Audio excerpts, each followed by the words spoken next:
Hello नमस्ते CPN account कसरी create गर्ने भन्ने विषय सिक्छौं आज हामी सबैभन्दा पहिला गुगल प्ले स्टोर अथवा एप स्टोरमा गएर सीपीएन नेटवर्क्स सर्च गर्नुहोस् CPNNETWORKS सर्च गरिसके पछाडि त्यसलाई इन्स्टल गर्नुहोस् इन्स्टल गरिसकेपछि ओपनमा क्लिक गर्नुहोस् र ओपन गर्नुहोस् ओपन गरिसके पछाडि हामीले यहाँ आफ्नो इमेल आइडी सधैँ चलाउने इमेल आइडी रेजिस्टर गर्नुपर्ने हुन्छ त्यसको लागि टपमा आफूले आफ्नो इमेल आइडी राख्नुहोस् र तल पासवर्ड भनेको ठाउँमा चाहिँ एउटा क्यापिटल लेटर स्मल लेटर अङ्क र स्पेशल क्यारेक्टर @ जस्ता राखेर सेम पासवर्ड दुई ठाउँमा राख्नुहोस् त्यस पछाडि गएर इन्भिटेसन कोड भनेको ठाउँमा चाहिँ तपाईलाई जसले इन्भाइट गर्ने हो उसले कोड दिन्छ त्यो कोड राख्नुहोस् र साइन अप गर्नुहोस् साइन अप गरिसके पछाडि तपाईको इमेल भेरिफिकेसनको लागि मेलमा एउटा लिंक गएको हुन्छ त्यो मेल ओपन गर्नुहोस् र उक्त मेलमा चाहिँ तपाईलाई एउटा भेरिफिकेसन लिंक आएको हुन्छ त्यो लिंक क्लिक गरेर ओपन गर्नुहोस् र त्यो भेरिफाई इमेल भनेको ठाउँमा क्लिक गरिदिनुस् यसरी भेरिफाइड हुन्छ इमेल त्यो भइसके पछाडि फर्किएर फेरि सीपीएन ओपन गर्नुहोस् र त्यहाँनिर अघिको आफूले रेजिस्टर गर्नुभएको इमेल आइडी र पासवर्ड हालेर लगइन गर्नुहोस् त्यो गरिसकेपछि तपाईको फुल नाम राख्नुहोस् भन्ने हुन्छ आफ्नो फुल नाम राख्नुहोस् र युजर नेम भनेको ठाउँमा चाहिँ इन्भिटेसन कोड तपाईले अरूलाई साथी बनाउँदाखेरि दिने कोड बनाएर राख्ने हो जस्तै मैले यहाँनिर कोड एउटा बनाउँछु त्यस्तै गरी तपाईलाई पनि जस्तो सजिलो लाग्छ त्यस्तै कोड बनाउनुस् है मैले बनाएको जस्तै गरी तपाईलाई जे सजिलो लाग्छ त्यस्तै कोड बनाउनुस् र कन्टिन्यू गर्नुस्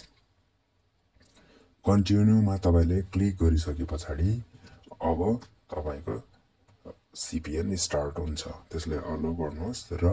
यहाँ भएको स्टार्ट भन्ने ठाउँमा थिच्नुहोस् जुन स्क्रिनमा देखिएको स्टार्ट छ तपाईले त्यहाँनिर स्टार्टमा क्लिक गर्नुभयो भने यहाँ एउटा 1 मिनेट जतिको एड बज्छ उक्त एडलाई चाहिँ हामीले त्यो बज्न दिने 1 मिनेट जतिको एड पुरा बज्छ हैन प्ले हुन्छ प्ले भइसकेपछि त्यसलाई पुरा प्ले हुन दिने र प्ले भइसकेपछि त्यहाँ माथि एक्स इन्टु को चिन्ह आएको हुन्छ हामीले त्यहाँनिर इन्टु लगाउनुस् इन्टु लगाइसकेपछि त्यहाँनिर कति पोइन्ट आएको हुन्छ त्यो पोइन्ट देखाएको हुन्छ त्यो पोइन्टमा ओके गर्नुस् र त्यहाँ माथि टपमा हेर्नुभयो भने तपाईले कति पोइन्ट भयो तपाईको भनेर देखाउँछ जहाँ मैले एरोले इङ्गित गरिरहेछु त्यही हेर्नुस् त यसरी चाहिँ हामीले सीपीएन नेटवर्क्स एकाउन्ट बनाएर हरेक दिन 24 घण्टामा एकपल्ट ओपन गरेर हेर्न सक्छौं साथै हामीले यो सीपीएन लिंकमा कहाँबाट पोइन्ट कलेक्सन गर्न सक्छौं भन्ने कुराहरुको बारेमा पनि थोरै जानकारी लियौं यसको लागि पनि यहाँ देखाए अनुसारको तपाईले यहाँ जे गरिएको छ त्यस्तै गरी गर्नु होला यसमा चाहिँ सीपीएन को बारेमा यहाँ मेसेजेसहरु हुन्छ त्यो मेसेजहरुबाट चाहिँ तपाईले सीपीएन को बारेमा धेरै कुराहरु बुझ्न सक्नुहुन्छ भने त्यस्तै गरी गएर त्यो मेसेज जुन चाहिँ मेसेज भन्दा पछाडिपटि एउटा नोटिफिकेसन बक्स छ त्यहाँ नोटिफिकेसन बक्स भनेको चाहिँ यो विकली टास्कहरु हुन्छ यहाँ हप्तामा क्वेशन्सहरु पठाइएका हुन्छन् सोधिएका हुन्छन् ती कुराहरु कम्प्लिट गर्नुभयो भने त्यहाँबाट पनि पोइन्टहरु प्राप्त गर्न सक्नुहुन्छ जस्तै यहाँनिर विकली क्वेट्स भनेर दिएको छ यहाँनिर यो चाहिँ सीपीएन को बारेमै यहाँ ट्विटर पोस्टहरु ट्विटर भिडियोहरु युट्युब भिडियोहरु हुन्छ अब यसमा यहाँनिर जे भनिएको छ त्यो गर्नुपर्ने हुन्छ 5 पोइन्ट देखाइएकोहरु छ भने त्यसलाई गो गरेर फेरि ब्याक आउनु भएर भन्दै त्यहाँ भेरिफाई अथवा क्लेम भनेर आइसकेको हुन्छ 10 पोइन्ट्स को छ भने चाहिँ त्यसलाई गो गर्ने गो गरिसकेपछि त्यहाँनिर ट्विटरको पोस्ट हुन्छ सीपीएन को बारेमा अनि त्यसलाई गएर त्यहाँनिर शेयर बटन हुन्छ जहाँ एरो गरिएको छ त्यहाँनिर क्लिक गर्नुस् क्लिक गरिसकेपछि कपी लिंक भनेको छ त्यो कपी लिंकमा क्लिक गर्नुस्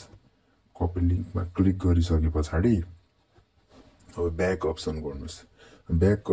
ब्याक गरेर अनि फेरि त्यहाँनिर जुन भेरिफाई भनेर आउँछ अघि गो भएको ठाउँमा त्यहाँ भेरिफाईमा थिचिसके पछाडि अघि कपी गर्नुभएको लिंकलाई यहाँनिर पेस्ट गरिदिनुस् र भेरिफाई गरिसके पछाडि यहाँनिर कति पोइन्ट छ त्यसलाई क्लेम गर भन्छ, क्लेम गर्नुहोस्। यसरी नै सबै तपाईको न्यूमा भएको सिपिएन र एस स्कुलमा भएको सबै कुराहरुमा चाहिँ गो गर्ने, पोस्टहरु छ भने त्यसलाई कपी गरेर यता पेस्ट गर्ने र भेरिफाई गर्ने अनि क्लेम गर्ने। भिडियोमा छ भने चाहिँ भिडियो ओपन गरेपछि भिडियोमा त्यहाँनिर भिडियो भेरिफाई गर्नको लागि कीवर्ड हुन्छ भिडियो भित्र, अथवा त्यहाँ कमेन्ट खोलेर हेर्नुभयो भनेदेखि कमेन्टमा पनि राखिदिएको हुन्छ यो भिडियोमा चाहिने भेरिफाई कीवर्ड चाहिँ यो हो भनेर। अनि त्यसरी पनि गर्न सक्नुहुन्छ। अनि यसरी पोइन्टहरु कलेक्सन गर्न सकिन्छ। अनि साथै जति धेरै साथीहरु बनाइयो त्यति नै त्यहाँबाट पनि पोइन्टहरु प्राप्त हुन्छ। तर साथीहरु चाहिँ जो पाए त्यही जस्तो पाए त्यस्तैलाई बनाउनु हुँदैन, किनभने जसले इन्ट्रेस्टेड हुन्छ त्यसलाई मात्रै, किनभने यो केवाइसी भेरिफाई गर्नुपर्ने हुन्छ। पछि गएर केवाइसी भेरिफाई गर्नको लागि साथीहरुले केवाइसी भेरिफाई गरेनन् भने त्यहाँ साथीहरुबाट प्राप्त भएको पोइन्ट चाहिँ भेरिफाई हुँदैन आफ्नो पनि। त्यसले गर्दा साथीहरु बनाउँदाखेरि चाहिँ बरु लिमिट बनाउनुस्, जो चाहिँ अलिकति एंगेज भएर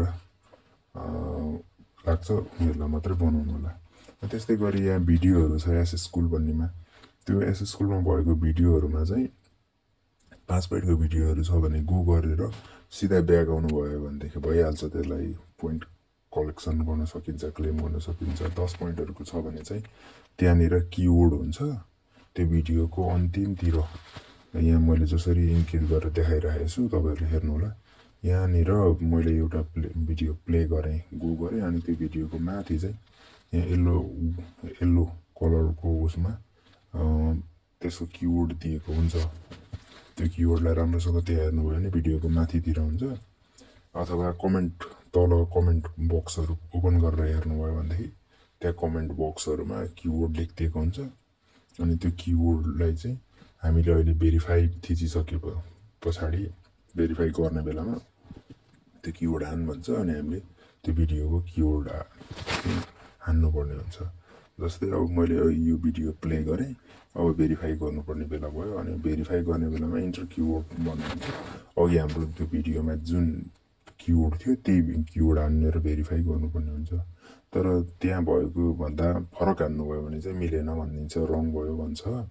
र सेम त्यहाँ जस्तो छ क्यापिटल लेटर छ स्मल लेटर छ हेरेर जस्तो छ त्यस्तै हानेर भेरिफाई गर्ने। भेरिफाई गरेपछि क्लेम गर भन्छ र हामीले त्यसरी त्यहाँबाट पनि पोइन्ट क्लेम गर्न सकिन्छ। र क्लेम गरेको पोइन्टलाई चाहिँ रिफ्रेश गरेर माथि